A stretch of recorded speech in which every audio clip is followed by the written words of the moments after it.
Should you build your own portfolio of individual stocks or just buy a simple ETF and forget about it? It's a question every investor faces at some point. In this video, I'm breaking down the real pros and cons of both strategies, who each one is best suited for, and how to think about your own investing journey. Whether you're a beginner or deep into your investing journey, this could save you years of trial and error.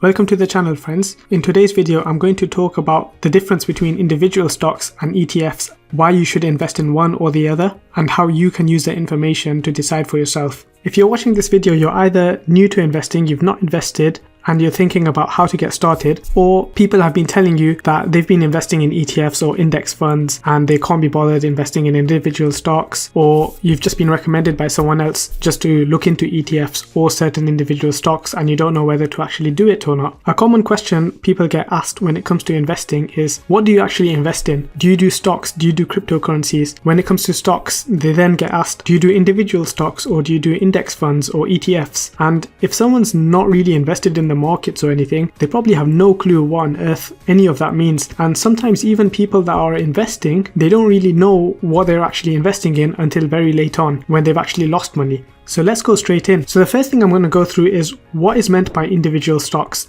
Individual stocks is just what it is in the name. When you invest in an individual stock, you invest in that company. For example, if I like Apple as a company and I invest in Apple, that's me investing in Apple. I'm not investing in any other company such as Google or Amazon or anything. It's just Apple. And that's what's meant by individual stocks. Now, you can invest in as many different individual stocks as you want. So if I want to invest in 100 different stocks, then that's fine. I can do that. And essentially what that means is I own shares within Apple. And there are lots of advantages to that. If Apple do really well as a company, then I make money because the share price should go up. And if Apple make a lot of money, then they do pay out some dividends as well. So Apple pay out a 0.4% dividend, which is something that I'd receive. There's a lot of advantages to investing in individual companies like this.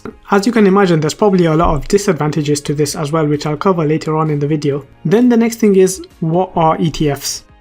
ETF stands for Exchange Traded Fund. And the difference between an ETF and individual stocks is that an ETF is a basket full of stocks. For example, the most common ETF in the USA is a S&P 500. The S&P 500 is essentially a basket of 500 different stocks in there.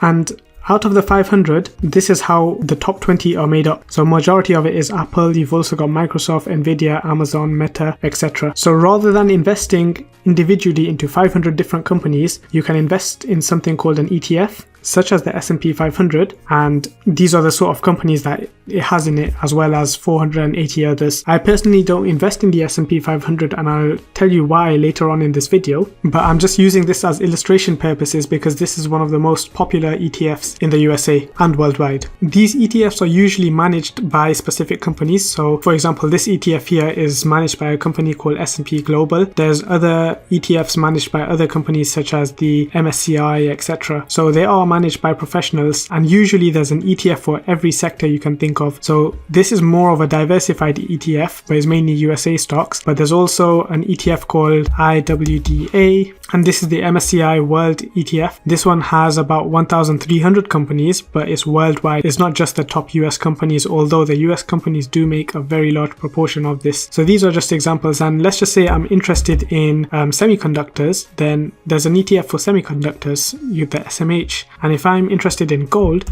then there's an ETF for gold called GLD. So as you can see, there's ETFs for pretty much everything. And this is a picture which summarizes the differences between the two. And I'll be covering all of this.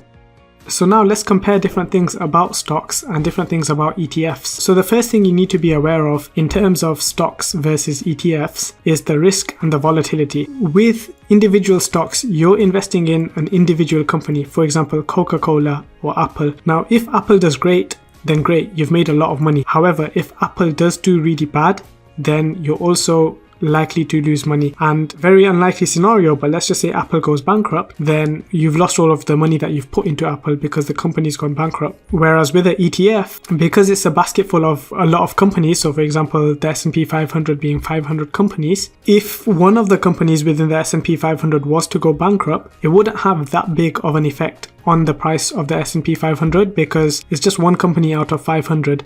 It doesn't really make that much of a weighting in it. So that's the first thing to be aware of. The second thing to be aware of between an ETF and a stock is the volatility. Individual stocks can fluctuate a lot. It can go up one day 10%, it can go down 10% one day, and ETFs can also fluctuate, but their fluctuations are nowhere near what individual stocks can get. And let me show you what I mean by that. In this graph here, you've got three different things here. You've got an ETF here, so the S&P 500. You've got Nvidia, an individual stock, and then you've got NIO, which is a Chinese individual stock. Year to date, all three of them are down. You could see that from all of these, the S&P 500 is down the least from all three of them.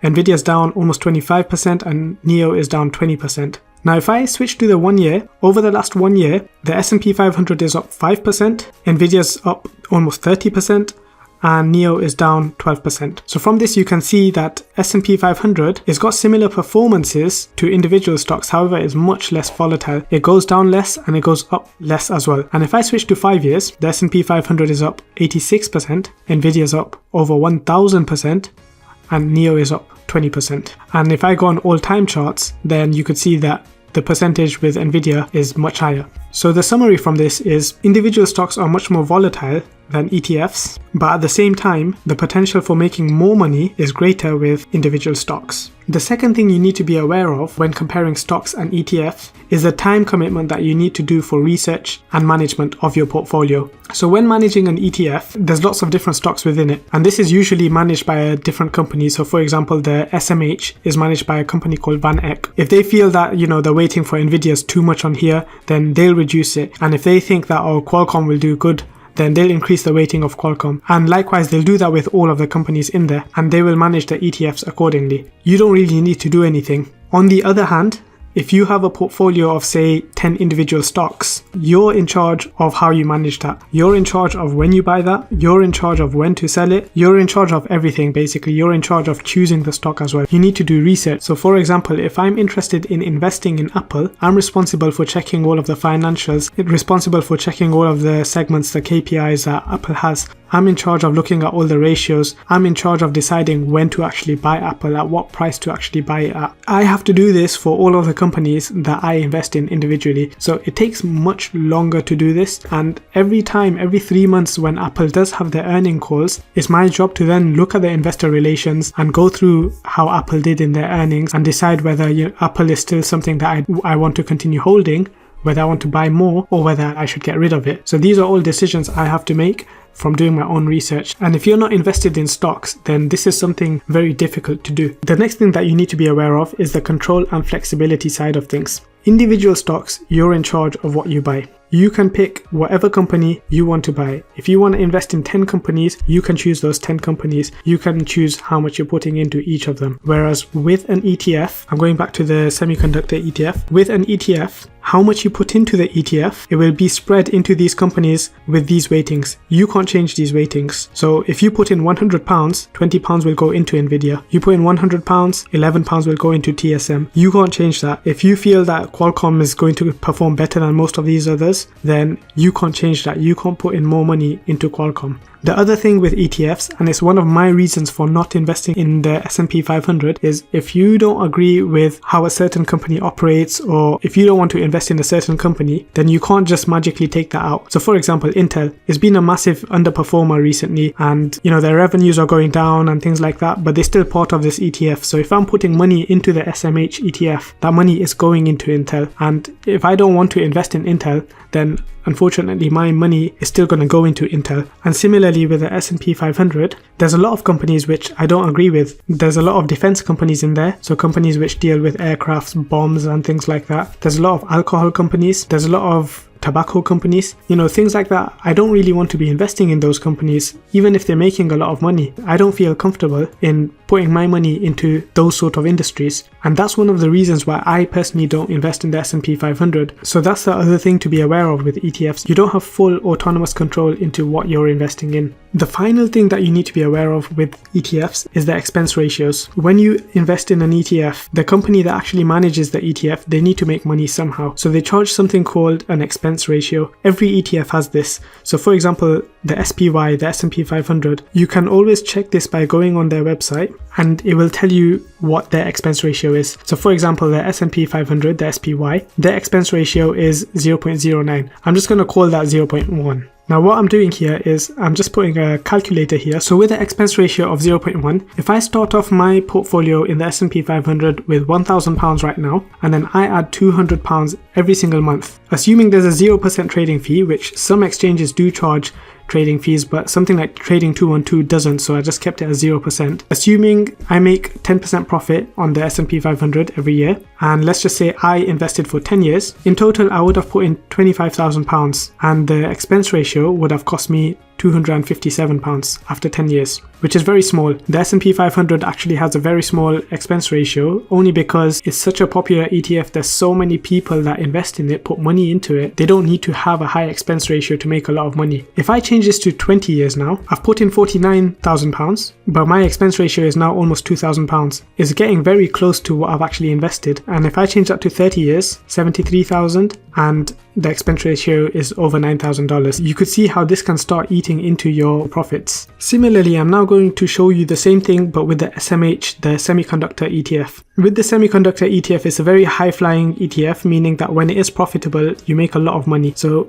at the moment, the only ETF from this list over here is the gold one, which is green, but the others are all red year to date. But if I look at the 1 year performance, again, the gold one wins. 5-year performance, you could see how the SMH has just smashed all of the other ETFs. And if I go on all-time performance, the S&P 500 wins because the SMH came out a bit later. But looking at the fees, their expense ratio is 0.35%. Every year they'll take 0.35%. And these are the holdings which you've seen on the FinChat page. And if I put that number, so if I change this to 0.35, you could see the difference it makes. So same things. £1,000 deposited initially, £200 a month, and after 10 years I've put in $25,000 and I've given almost $900 as fees. If I change that to 20 years now, $49,000 invested, $6,000 gone in fees. And if I extend that out to 30 years, $73,000 invested, $31,000 gone in fees. You could see how much this eats into how much you've actually invested. Yes, you've made a lot of money with these ETFs, but a lot of it does go. So that's the other thing to be aware of with expense ratios. With individual stocks, there is no expense ratios because you're not paying anyone to manage your account. You're doing it all yourself. So that's a quick summary between ETFs and individual stocks. Next up, we'll speak about factors to consider when choosing stocks or ETFs. The first thing you need to consider when investing in general, not just this, is you need to have a goal. And I'd highly recommend watching one of my first videos that I've posted because I talk about this in more detail. What is your goal? How much do you actually need? And what's your time frame? So that's the first thing that you need to consider. If your goal is to go from $5,000 to $10,000 within the space of a year, it's very rare that an ETF will actually do that. You need to take more risk, essentially. That's the first thing. The second thing you need to consider is your time horizon. How long do you have to actually grow towards your goal? And I'll give an example. You could be someone in your early 20s and your goal might be that, in 5-6 years, you want to have enough money for a marriage or you want to have enough money to buy a house. If you were to do the maths, then you might feel that, okay, ETFs aren't the way forward for that because it doesn't grow as much as you need it to. So you might consider individual stocks in that scenario. But let's just say your goal is, you want to be a millionaire by the age of 40 or 45, then ETFs definitely. It's a very good direction to go in. The third thing you need to consider is how far away are you from your goal. So this is very similar to the first thing that I've mentioned. What you'll notice is if you don't have a goal, you don't know what you're working towards, and then you'll just take unnecessary risk and you lose a lot of money rather than make money. So remember, just create a goal and just stick to it. So I'm just going to use an example over here. So if let's just say you have £1,000 to invest right now, and let's just say the ETF grows 10% a year, and this will compound every single year. Every month you decide to deposit £300. So you could see that from £36,000, you've gone to £62,000. So you've almost doubled your money. And then if I'm patient enough to wait 20 years, then you could see the difference that's made, £72,000 to £222,000. And then after 30 years, you're talking £600,000. So as time goes on, the longer you have and the more disciplined you are, then the potential for gains later on, like you're making way more in profit over here than you're actually depositing. So money that you've deposited is the blue color at the bottom, and then the actual money that you've actually made is orange.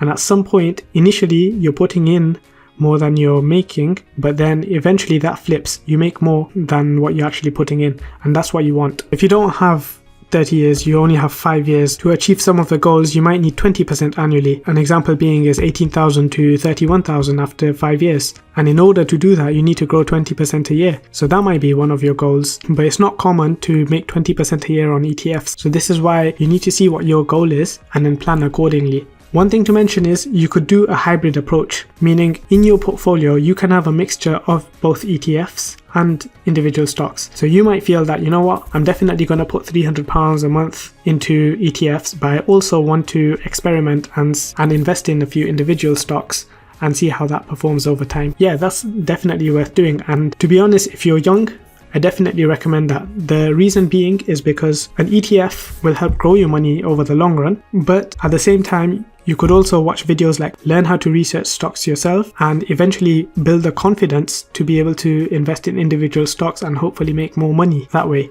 So what's my strategy? My strategy is I invest in individual stocks. And why do I do that? I feel at the moment I'm young. I've written down what my goals are. I've written down what I need to do in the next few years in order to achieve my goals. And for that, by investing in ETFs alone, I will not achieve the goals that I'm aiming for. So for that reason, I'm just investing in individual stocks. I just prefer it. The second reason is I want to have more control in what I invest in. In ETFs, I can't control the weightings of the companies that I invest in. I can't control in which actual companies I invest in. I don't want to invest in certain sectors. The third thing is I've just got to a point now where it's become a hobby to actually research stocks. I like it, I enjoy it, and I want to try find the next runner. And I'm not saying that I'll know which ones the next runners are, but everything is a learning curve and I enjoy this. It's become a hobby for me and I want to see where it takes me in the future. The final thing is I've got a higher risk appetite simply because I'm younger at the moment. If I was at a different stage in life, if I was maybe say in my 40s, my 50s, I've got a mortgage, I've got 2 kids, and there's a lot of financial responsibilities on me in terms of family, etc., then it becomes difficult because I have to plan. I can't just plan for myself. Right now, I know that if I was to do very bad on stocks, then it won't hurt me as much as it would later on in life because I'd have more responsibility at that stage in life. So for me, I've got that higher risk appetite right now. And so I want the potential to make more money right now and then see where that takes me in the future. In conclusion, what I recommend, number 1 is to have a goal. Number 2, work towards that goal. So make a plan in terms of how to get there. And if you're completely new to investing, then start with ETFs and learn how to do things so you can build the confidence to invest in individual stocks. And the 4th thing is just stick to a plan. Lots of people will tell you to do different things. Some people will tell you to invest in a certain stock. Some people will tell you to stick with ETFs. It then just becomes too confusing. Have a plan and stick to it. That's the best advice I can give. And most people, they don't invest because they're just too scared to take that first step. So get started. Even if it just means just get started with £10 and go for it. Get started because that's the barrier that most people can't cross. If you found this video useful, please like and subscribe. And if you like this video, definitely watch my video on the 6 things I wish I knew before I started investing. Thank you.